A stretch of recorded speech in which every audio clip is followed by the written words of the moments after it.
Malon ngā lurua talo whalawa o tala mai Ausetalia. O leo taunu mai lau whanua o Ausetalia le pāremia o Intia Narendra Modi mo se whaidua inga ma le pāremia o Ausetalia ma u fuafua le a tiri wāwala lata i le mafutanga atunu e lua. No tā pena lava fo i tangata Intia i le atunu ui nei i a lātou porkalame wha whailoa i aloa i aile lātou ori i pāremia i le taunu mai ai Ausetalia. O le a whaia whaatara noanga i mata upu tau whaatawa inga pui nga maisi mata upu ma le a awai le pāremia o Anthony Albanese i a atoa i ma Narendra Modi i se sauninga le community e whaia le Sydney Olympic Park i le poana nei si dia ma le ruaspuru wafe sui o tangata Intia i Ausetalia o le a awai ai. O le atunu o Intia o se tasi atunu tele lea le tamau ainga i le rarangi ma ua fuafua le atiri wha amaru si aile mafutanga le waa o atunu e rua i le malanga mai o Modi ma o lana malanga muli mai Ausetalia o le rua fese furu wha. O no fasauni le community o tangata Intia i sini e whailo i atu lo rātou taitai ma whaatino fo i nisi o rātou tūmanga e wha whailo i ai o ia aloa ia. E ere tangata wa whanaina i te tono rana ta avale ma mariwa i lava i le tu sisi fo sini. O lea wa whaidua mai nisi wha mtaranga fōu i lea soe wha te tau i lea mata upu e wha pēr luas fu whātau sanga o le neiri o se tama onga o Marvin o Raiha na whana le tangata o sao wha i te tono rana ta avale Elizabeth Hills po le tau le whae le whiawhia na nafi. Pa mai ri pote matua i le man maramaro na ainga pe maa fua i se ane nei whaana venave ai pe wha pe whia foi o na taula i atu i aile nei o sufa inga.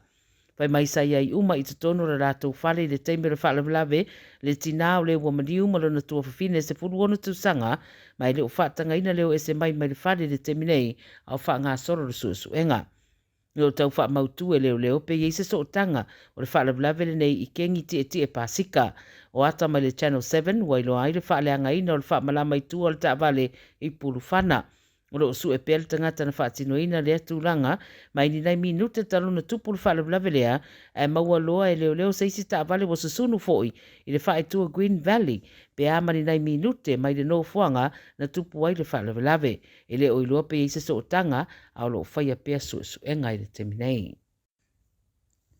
O lo fofola company va lele Ausetalia le Qantas, o le amaua se polofiti e lua tesi ma le fast food valu piliona le company, mo le tausanga wha le tupele nei lua whelua swutolu, i le ripote le kuata le tausanga. Ma le Qantas wa si tia pea le au whai o tangata whemalangai, ma o waise tūlanga le lei e wha mai ai le recovery plan, a le company sa wha tūlanga mo le tolu tausanga. Na whaalau lua fo i le company o le a whao popo ana shares, e toe whaatawana i seisi se lau miliona, ma ua mātele fo ina toe fo i le tūranga sa iei au unanga umar company, e au pia i mare pa u i le tau le penisina le vaalele, e te tau na whae titi ai fo i mare tau o pāsese.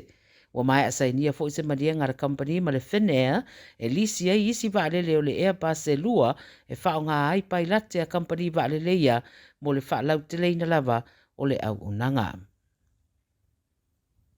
O nisa suenga fōu sa whatautaia e le Finder, ua whaeloa mai ei o le toa tasi mai tangata e toa whaa, tu sa lea mare whātesi mare valu miliona o tangata whai ngā ruenga, ua toe sa iria nisi ngā ruenga whao popo, ma umi atu fo i tu la whai ngā ruenga, ia tau whaa au ai le whaa soa i le nei taimi o le taungata o le soifuanga. Whai mai le suenga o lo whaa wau peo nā ngā i lunga, le tau o tau mafa ma le tise, e meise le tongina o mō kesi ma whale mautotongi, ma ua whainga tā mo le toa tele o tangata i le nei tausanga.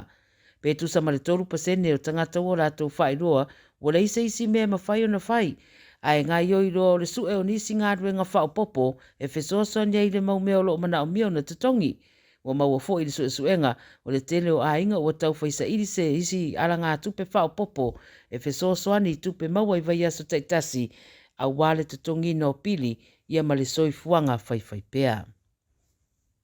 Ma le tala mulimuli, o le vevesi sa tura i mai se taalonga soka na whai ai me le pone, wa le taunu wai ma le taalonga i se whai unga le rei, a o le vevesi nao fia whatasei ma le au taalo ma le au mai moa. Wa li putia le 9 News o le whai unga le vai asana tura i mai le vevesi rea, a o whai le taalonga St. Albans ma Hillside, ma la wane le sosoania leo i Kings Park, i St. Albans i le mataupule nei, a o hata na maua i li putia le 9 News, wa whai roa i le toa tele nao fia le vevesi, e reini manuanga wa li putia i leo, e rei fo i seisi wa tau fia leo i le mataupu, e leo ta ua le mafuaanga o lo whaia suenga. Tūranga la vai e whapea wa ta tele mai, ma wai uai ina lusi a wanoa na isi tupulanga tala vau i ta longa e mafua mai tūranga whapenei. E manatu nisi wa tau lava na whaise tū la whono i tu ainga ma ta upu ia e le ngata mule pui puinga le au ta alo. A o le alo fia foi o le mau mau a wanoa i ta longa mo le whaale le ia tiro le tau mawhai ma ta leni a i la tau e ta alo.